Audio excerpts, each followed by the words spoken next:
Hello, I'm Maria Drutska, and today's vlog will be dedicated to an unfortunate event.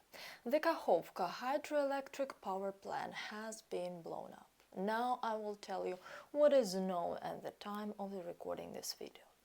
Around 2 o'clock in night, the occupiers blew up the Khakovka hydroelectric station, apparently hoping in this way, by flooding both banks of the Dnipro, to minimize the possibility of our troops landing from the right bank to the left one.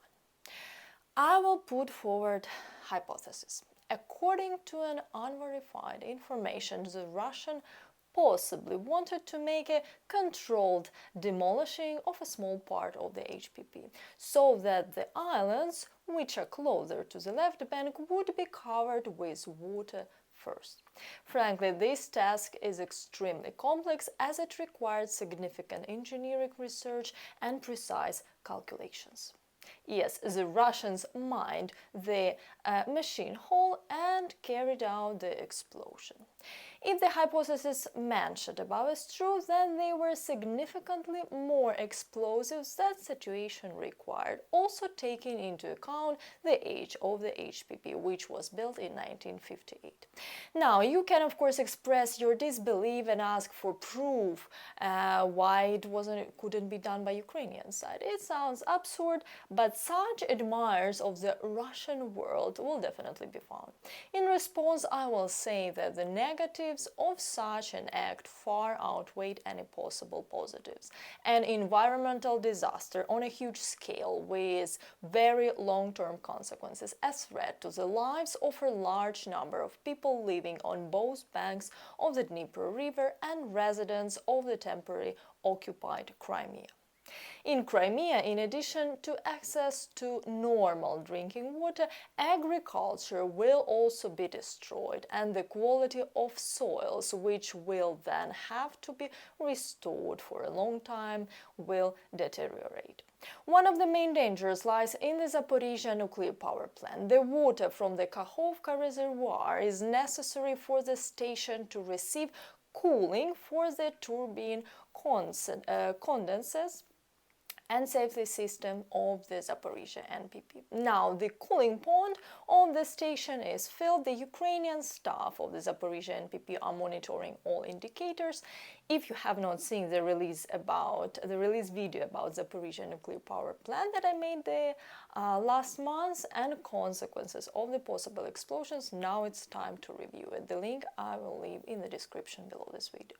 We will also return to the possible consequences of this another crime by the Russians. Apart from the obvious downsides, attention should be paid to the reaction of the Russians, who do not want to acknowledge the obvious. You know what's funny? As early as last fall, the Russians repeatedly confirmed the mining of the Khakovka HPP, despite the fact that temporarily occupied left bank of Kherson region is significantly lower than the right bank, and therefore the Russians themselves, who did not have time to evacuate, will suffer first from these explosions, losing their combat equipment and machinery due to the flooding. Let's return to the chronology of these events. As I said earlier, the explosion was made around 2 o'clock in the night, and the Russians had no opportunity to adequately assess the extent of the damage done to the dam during the night. Russian propagandists were sent instructions in advance, so posts about a breakthrough of the dam, which supposedly could not withstand previous shelling that took place in 2022, started to appear during the night. In turn, when dawn came and the scale of the disaster became clear, the rhetoric of Russian propagandists changed sharply.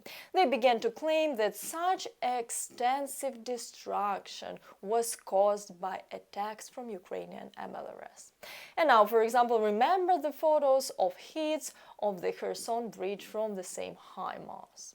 Even a person who is not involved in military affairs understands that ordinary means cannot cause such damage in a short period of time. At present, Ukr reports that HPP is beyond repair. You can see photos and videos on the internet of the Dnipro overflowing, of towns and villages being flooded, of water standing in the center of Nova Khakovka, which is, I remind you, an occupied city. Now let's go in more detail through the possible consequences of this explosion.